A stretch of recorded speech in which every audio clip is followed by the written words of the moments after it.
that you eat and the food that you do not eat. That's really what it comes down to.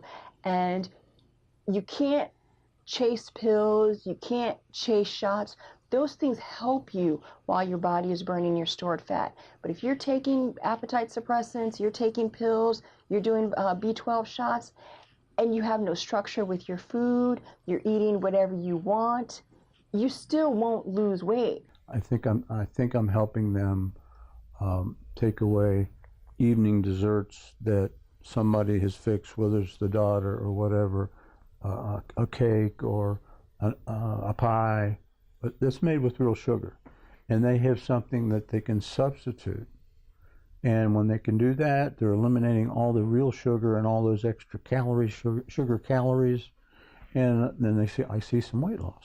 Too many carbohydrates cause too much insulin to be produced, which then causes too many fat cells to be plumped up, to be enhanced in size, and maybe even duplicated in number, which also, again, fat cells, we know, are to the root cause of producing inflammatory cytokines.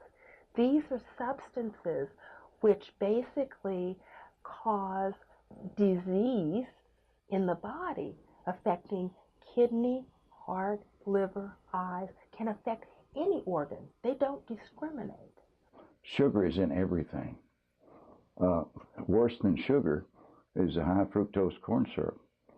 With all apologies to the farmer people that may hear me, I think that you should never consume anything that's designed to feed farm animals.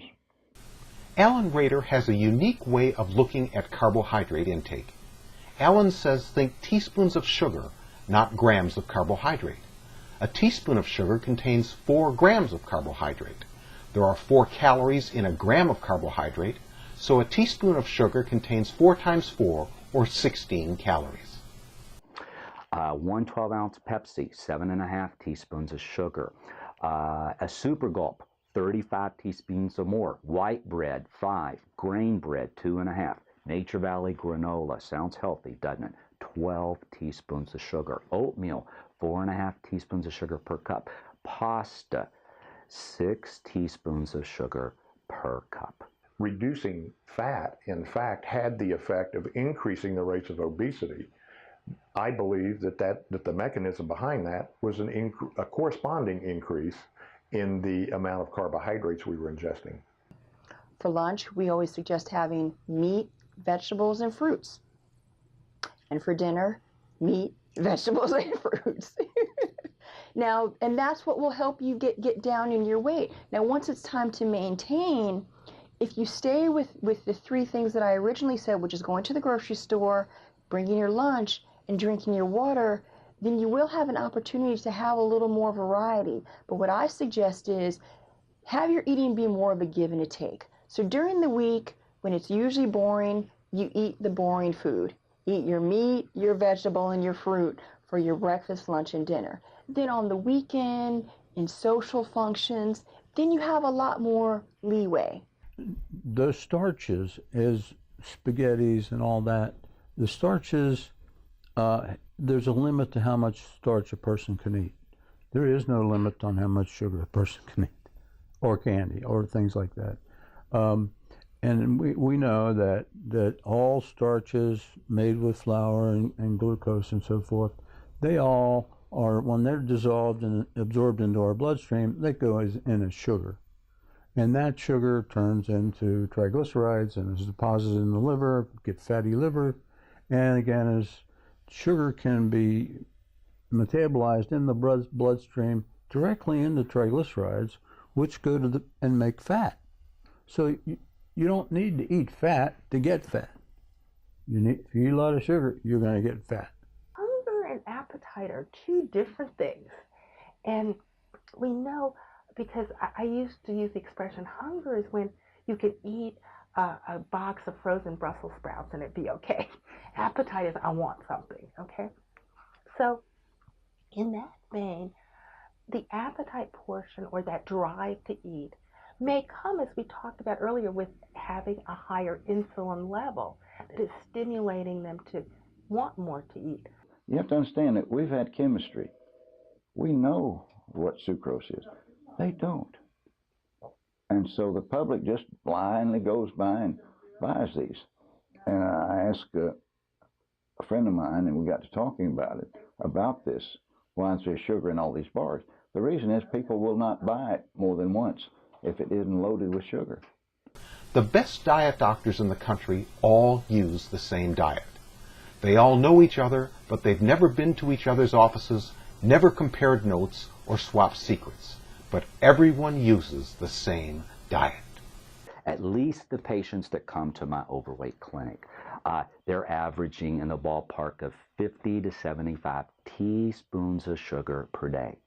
We basically have 4 sources of calorie in our diet. 3 primarily we think about are protein, carbohydrate, and fat. On the weekend, you might gain a pound or 2, but if you're drinking your water and come Monday morning, you get back on the meat, vegetable, and fruit, your body will get rid of all of that fun stuff that you had during the week.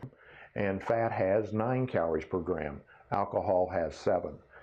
And so all of the calories that we take in are going to be in the form of one of these or the other. Once you get the sugar under control, you got about 80–90% of it whipped.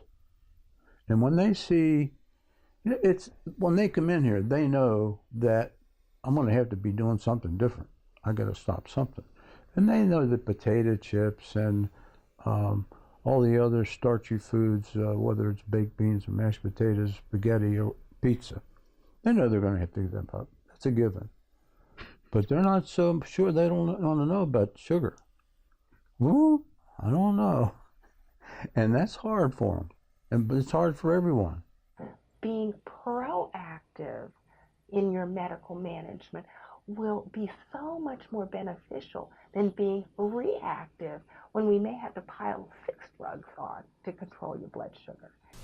All the diet doctors limit carbohydrate. No one says you can eat as much as you want. Everyone stops sugar and high fructose corn syrup. All the diet doctors use 500 to 1,500 calorie diets of protein, vegetables, and fruit.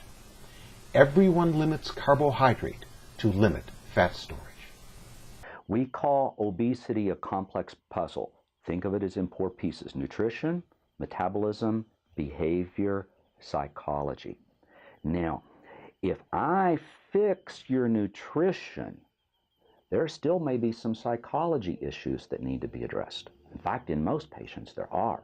If we fix your nutrition, there may be some behavior issues we've got to address. Okay? Certainly, if you have significant degrees of obesity, it affected your metabolism. So sometimes just changing your nutrition may not fix the other problems.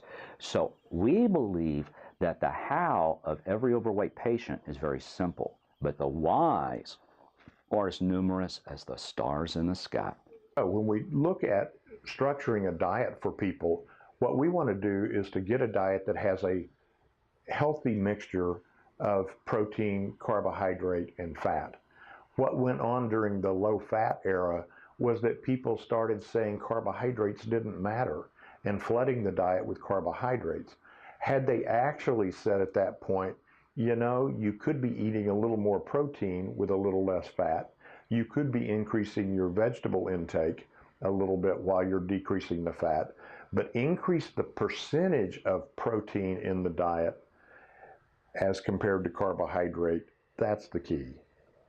But if you start giving yourself a lot of leeway on a Tuesday, on a Thursday, you start eating sandwiches, you start not taking your lunch with you, then that weight is going to creep back up and you're going to feel like that you're always on a diet.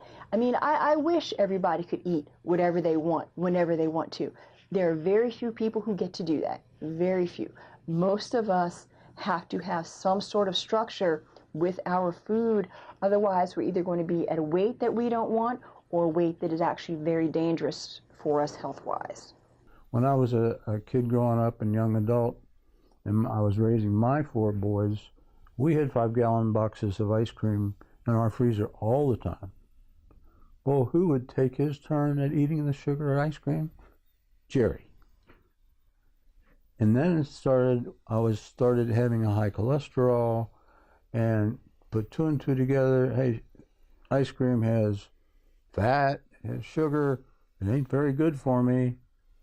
And I said, I'll limit myself to one time a week. I'll have one ice cream serving on Sundays. I'm going to beat this thing. Well, that one serving was a bowl that big. And finally I realized that I was going to have to give it up. Well, I finally gave it up, and I could still watch my children eat it, and I was still wanting it, craving it, but I managed to stay on, be sugar-free. And first thing you know, I lost about 20 pounds. My cholesterol came down to normal. My blood sugar levels came down. All the good things happened to me. Because we know dopamine in and of itself, that's that drug of desire, or the neurotransmitter of desire. So if you work on dopamine, at least regulating that a little bit, then that helps people be more comfortable in what you're doing. And furthermore, so many of our patients have a low level of depression anyhow. So again, you're working on multiple levels to help them feel better. And when they feel better, everything's going to be better. They're going to be more compliant. You're going to have happy patients, and it makes your life happy. Diabetes Association, the American Dietetic Association, lots of sugar. And they say this, just have a little bit. Now, how are you going to tell a sugar addict, just have a little bit? Once they've had that first bite, it's like the first drink for an alcoholic. Limit the amount of carbohydrates you eat to limit the amount of fat you store. The magic number is about 10 to 20 grams of carbohydrate per feeding. Keep your calories under 1,500 a day. Stop eating sugar and high fructose corn syrup. That's it. Too much carbohydrate causes too much fat storage. I'm reading the paper. My 12-year-old claws in my closet, grabs my shotgun, and I'm reading the paper. I look up, he's got the gun. I take the gun away, I lock it up. When he turns 16, I get the gun out, I give it back to him, and I read the paper. Now, did I really help him? I put the problem off, but I didn't teach him gun safety, did I? Now, that's my opinion about the Atkins diet.